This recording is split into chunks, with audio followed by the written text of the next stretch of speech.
Hello, I hope everyone is doing well and is feeling well, and we look forward to a pleasant Shabbos.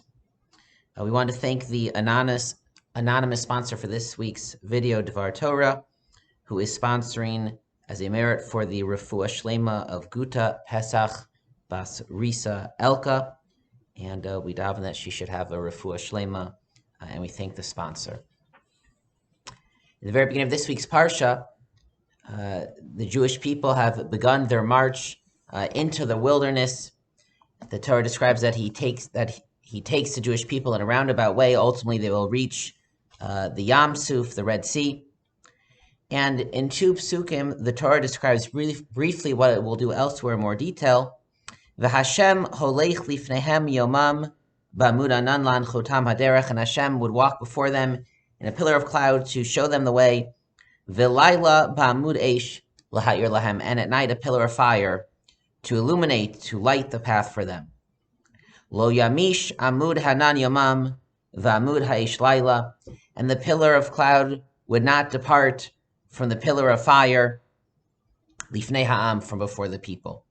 Rashi quotes a Gemara which explains that this repetition, the second sentence, it already said that there was a pillar of cloud in the day, pillar of fire at night. Then the Torah repeats, and it would not remove, it would never depart.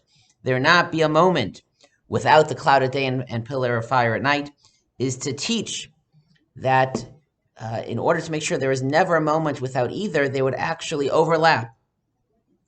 Magid sha'amud hanan mashlim la'amud ha'esh, v'amud ha'esh mashlim la'amud ha'anan.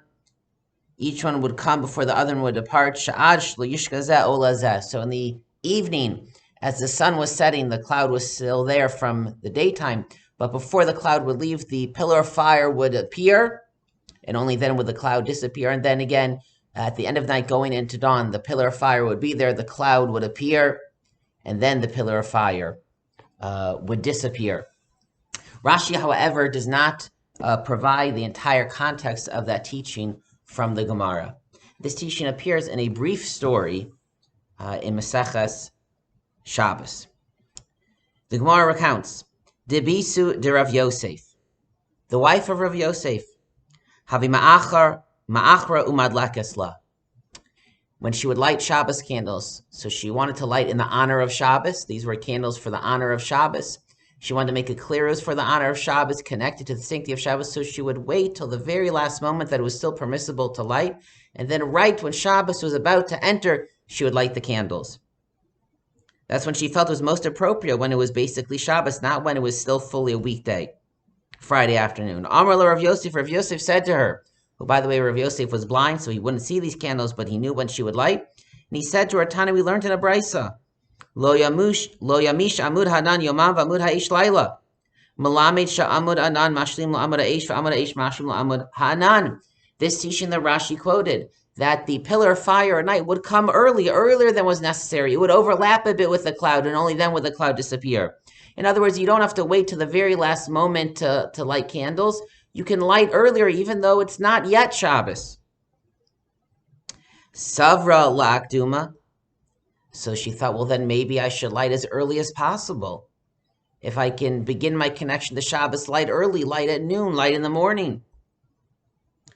Amar lahu Saba, so a certain elderly man who apparently was there, said to her, Tanina, we learned in a brisa, Ubilvad shelo yakdim ushelo yacher. You should not delay lighting Shabbos candles, but you also should not light it too early. On a technical level, that means an hour and a quarter, halachic hours before sunset. At that point, it's too early, it's too disconnected from Shabbos, it does not have the appearance of honoring Shabbos, it's too early.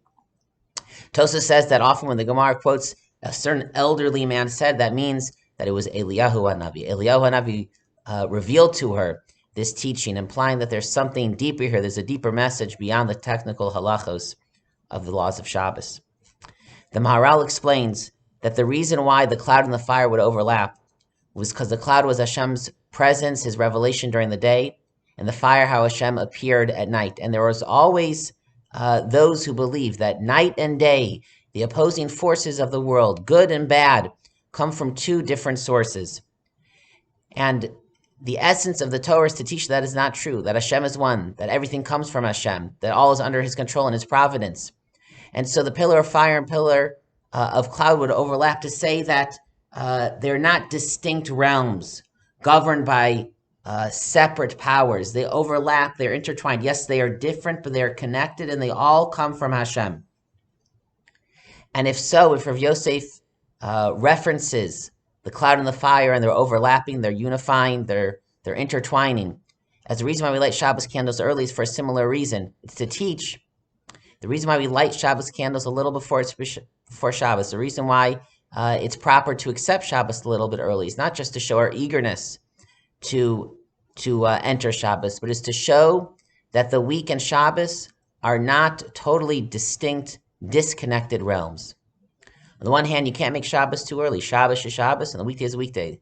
Torah does not believe, Judaism does not believe that everything, all places, all time are equally holy. They're different parts of life. There are different days of the week. There are different areas in the world. There is Kodesh and there is Chol, but they're not disconnected. Hashem is found in both places, and we are meant to connect them. We can make Shabbos a little bit early because Shabbos is not totally disconnected from the week. The week and Shabbos, they interact. During the week, we serve Hashem. We serve Hashem in a weekday way by being honest, by being kind, by helping people, by finding Hashem in the world. And on Shabbos, we also serve Hashem.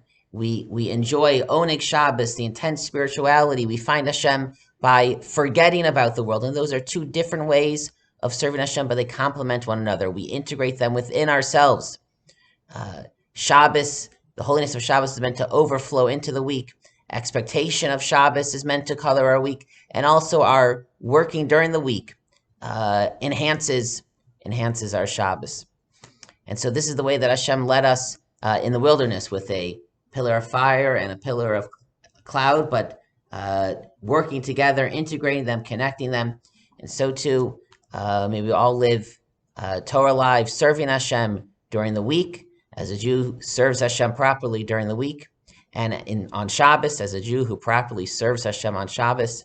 And may we connect the two of them, find the strengths and source of inspiration for both of them, as symbolized by lighting the Shabbos candles a little bit early, as Rav Yosef's wife did, showing that yes, indeed, the weekdays and Shabbos can be connected.